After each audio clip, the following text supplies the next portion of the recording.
Yeah, I like that. All right. Yeah, I like that. I like that. Hello, nice to meet you. Nice to meet you in real life. Yes, I'm yes. Jamon Jordan. Nice I'm to Kerry meet you. Jr. Nice to meet you. Nice to meet you. Well, let me know when you're ready, and I will start. I am ready. Because we at the first site. I'm Kerry Jr. II for the Detroit Free Press, and for this episode, I was back walking the streets of Detroit. All right. So, welcome everybody. This is my North End, or portion of my North End tour. We'll be hitting about 5 or 6 sites. I was in the North End neighborhood outside of Northern High School on Woodward. The North End, of course, is the historic neighborhood on the near east side of the city of Detroit. So we're just east of Woodward. In fact, Woodward is right here in front of us. Jamon Jordan was leading the way. He's the founder of the Black Scroll Network History and Tours Company, where he gives walking tours of the city. And he's a pretty important figure in Detroit, especially after last month. Way too many times in this city. Lots of books, lots of histories written. But there's a large chunk of this city's history that hasn't been properly recorded. The African-American contribution and experience in this city. In October, Jamon was named the Detroit City Historian. He's the first of his kind, and he has served as an unofficial city historian for years. He's been focused on researching, preserving, and sharing all the stories that haven't been told here, and plans to continue that work in his new role.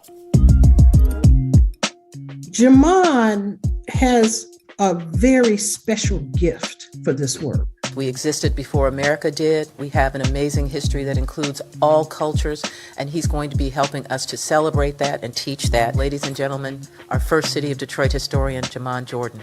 And he's actually making some history himself while doing it. But the most famous graduate of this school is William Robinson. And you don't know him by his name, William Robinson. You know him as Smokey Robinson. This week, Jamon won't be sharing stories of old Detroit history. Instead, he's sharing his story with us. This is On the Line. So it's not even fair for most of the brothers to go to this school. Yeah, I mean, if I went here, I would have had to transfer to Central.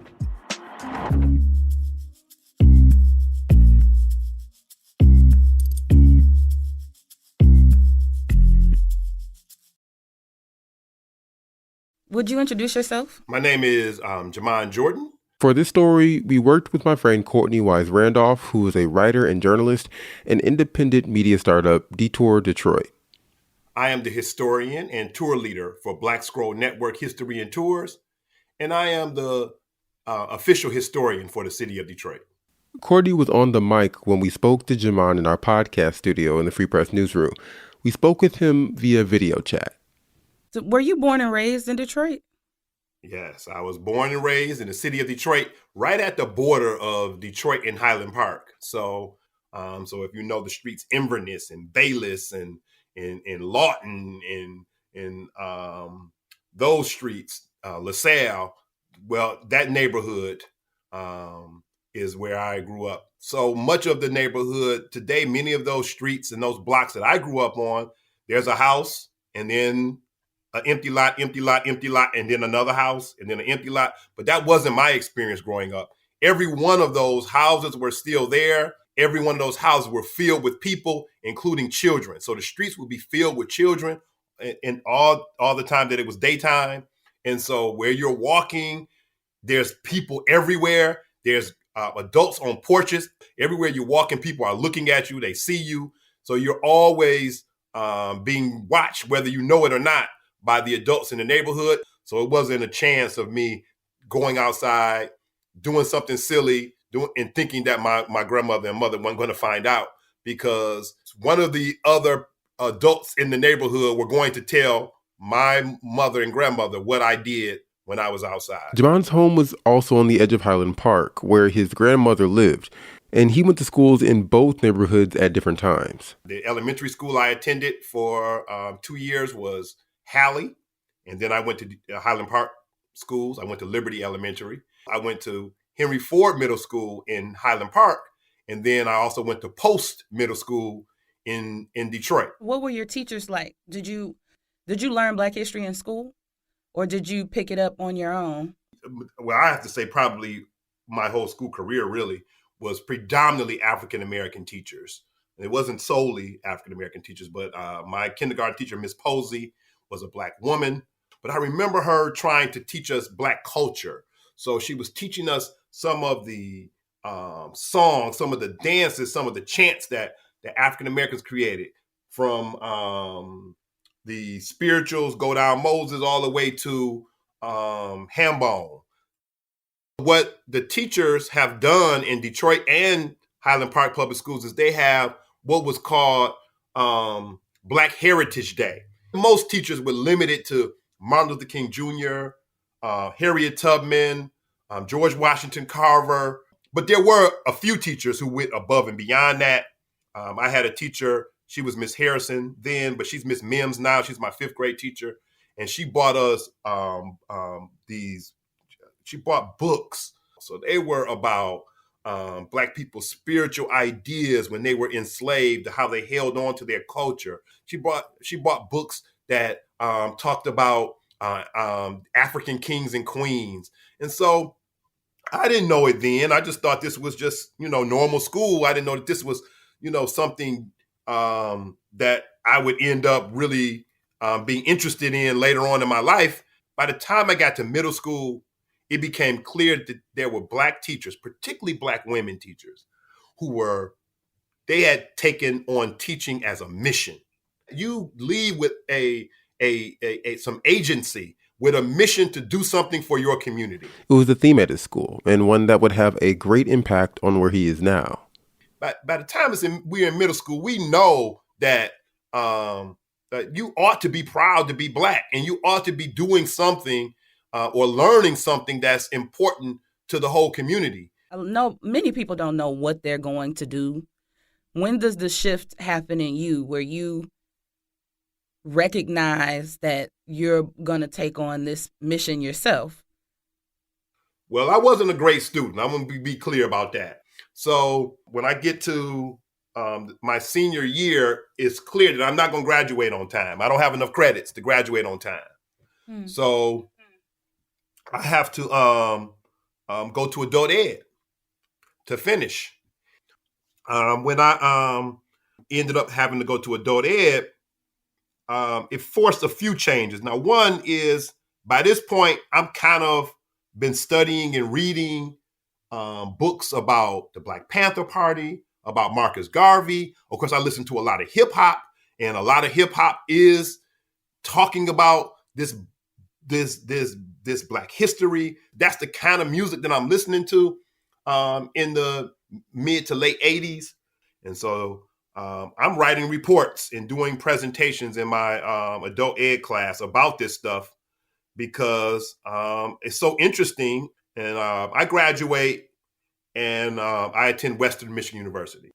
I triple major in Black studies, American studies, and sociology.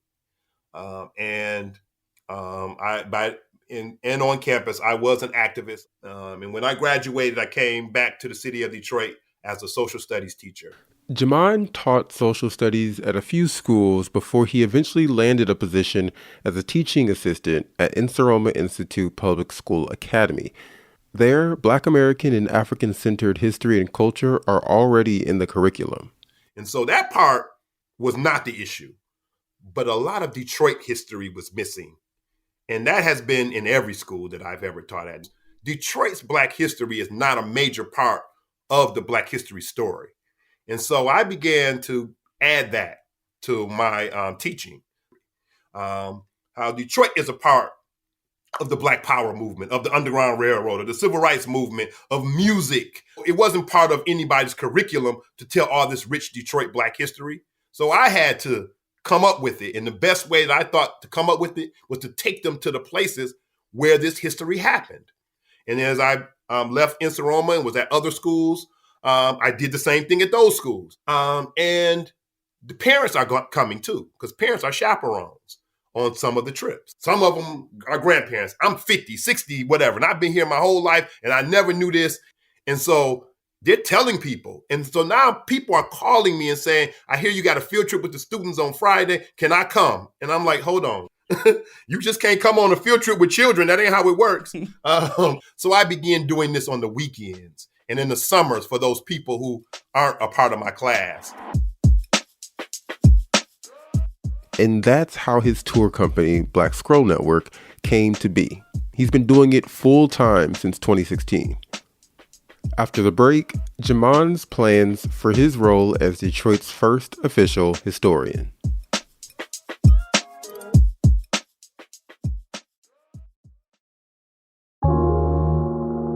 Hi, my name is Phoebe Wall-Howard, and I am an automotive reporter at the Detroit Free Press. This year, we have covered an incredible range of stories, people, products, business trends, everything about cars and the people who design them, as well as the people who buy them, whether it's the Ford F-150 all-electric Lightning, or the Mustang Mach-E, the hot little Maverick, or a profile on the chief engineer Linda Zhang, who plans to transform the industry with her vision of electrification. We also do profiles of executives behind the scenes, how things come to be, and in the case of Ford Motor Company, why Oreo cookies played such a major role in the development of truck design. Many people reach out and ask, how can we support your work, or how can we read more about this? And one of the easiest ways is to subscribe to the Detroit Free Press. We are the most reasonably priced in the whole country. For $1, you can receive 6 months of digital access for all of my work and that of my team on the autos coverage, as well as news, politics, education here at the Detroit Free Press. To learn more, head to freep.com/special offer. Thanks so much.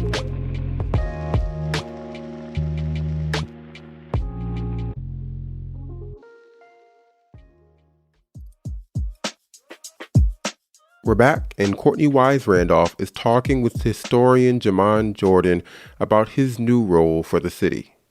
Okay, so now you're the official historian for the city of Detroit, which is a huge deal to a Black Detroiter like myself. Why is it so significant that you now hold this role? Well, the thing is that there are a number of cities that do have official historians. So I do want to be clear. This is a very monumental thing that the city of Detroit has created, this position, because what it says is that Detroit is valuing its history to the degree that they're going to promote the teaching of it to Detroiters first, but to the world in general. Many people talk about Detroit or even come to see and visit the city of Detroit with their own presuppositions about Detroit, about its history, about its greatness, or its lack thereof. But what we have to do is have our own story, our own narrative of what the city of Detroit's history has been.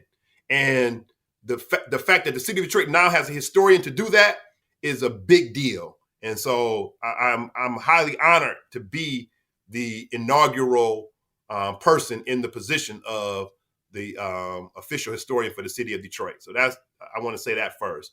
And the second thing I want to say is that Detroit's history is this connection. So there's no way to talk about the French who arrived here in 1701 without talking about way before 1701, there were these indigenous people. You can't talk about Cadillac arriving in 1701 and not talk about the people who were here before Cadillac. That history is important too, and we ought to be talking about that.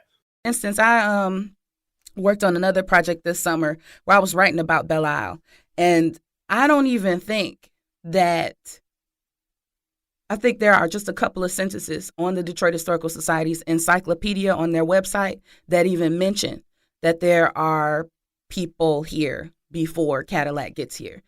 And that's the Detroit Historical Society. So you calling out institutions that have existed for quite some time before you even exist in the world. Should I say correcting the history or really filling in the gaps in the history? So how? Yeah, I would say expanding the narrative. Expanding the narrative. For me, listening to you tell that story, it's also really important that, particularly with those tours, you call it the Underground Railroad, because it also implies that though the institution of slavery that was here in Detroit, those Black people, those Africans that were enslaved were not okay with it the entire time. They were resisting this institution. So that's also really important. The shorthand of it is that slavery is white people's history. The resistance to slavery is Black history. So I teach both. I think everybody needs to know both. I don't think anyone should be teaching about slavery without teaching the fact that Black people resisted it from the beginning, from the time that they're being before they're being put on slave ships. And it is that fight, that struggle that creates a community. In the city of Detroit, the Black community in Detroit is founded from that resistance, that fight against slavery. That's how you get a Black community in the city of Detroit. Did people ever question you and your knowledge? All the time. So all the time. And let me be clear. I'm not that angry about challenges, particularly about issues of fact. If I say something happened in 1928 and it turns out it actually happened in 1929, well, I like to be corrected on that. These are issues that all historians have to deal with. What I'm much more defensive about and much more argumentative about is issues of narrative. When people don't want me to talk about Black history. So now we got a problem. People don't want me to talk about the fact that some great person was a slave owner and he got a school or a street named after him. But people who want me to leave certain history out, that's a problem. If history doesn't make you uncomfortable at some point, then it's not history. History is not here just to make us all feel proud about what our ancestors did. That's part of history. That is a part of the story of history. But history is also here to make us uncomfortable, to make us angry, to make us sad, to make us willing to try to do something to change what was done by previous generations. That's what history ought to also do. And if it's not doing all of those things, then it ain't really history. And so, I'm not willing to back down from those kinds of arguments where people are trying to tell me to stop telling a particular story or leave this part of the story out. That's a problem. What's your vision for this role? So I want to connect these histories of all these different groups of people, the institutions, the businesses that all come out of that. I want to connect that part, but I also want to connect the telling of our story. So I want to work with indigenous historians and Latinx historians and Latinx activists who are telling the story of Southwest Detroit and the indigenous settlements that were in Detroit prior to the French arriving. I want to work with the people who tell that story, and I want to combine and connect with the institutions, the other historians, the other griots, the other storytellers of many different communities besides the African-American community. But I also want to talk to other historians in the African-American community. I ain't the only one. There are people who are doing this way before me, and there are people who are doing it at the same time that I'm doing it. And I have to work with them as well because many of them hold stories that ought to be told. And so that's my plan. Connect these stories and connect the institutions that are endowed with the right and the power and privilege to tell these stories.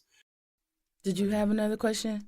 Do we know if do other cities have Black historians? And is it like precedent to have that? And are you breaking kind of a mold here to be one of the first Black historians, like official Black historians of the city? So I'm breaking a mold particularly for the city of Detroit because Detroit has never had a official historian. So I'm definitely breaking the mold. And I guess I definitely am breaking the mold because I'm not only the first official historian for the city of Detroit, but of course I'm the first historian of color. So that's important. But there are other historians of cities. In some cases, they're officials. In other cases, they're unofficial, but they're kind of recognized as the person. What's really interesting, and I know that this goes for all of us as we live in the world because we're all Black people creating history. It's like you are Black history. You being in this role specifically as a Black historian is Black history, which I just find is very interesting. Yeah, I have to admit that I'm not quite as comfortable with being a part of history as I am in talking about and teaching about history. So I like teaching about it. I'm not quite as comfortable with being a part of the history itself. But as I said earlier, if history doesn't make you uncomfortable, then it's not really history. Yeah, I guess you got to get used to it. Right. Well, thank you. Thank you so much for your time, Jamon. We really appreciate it.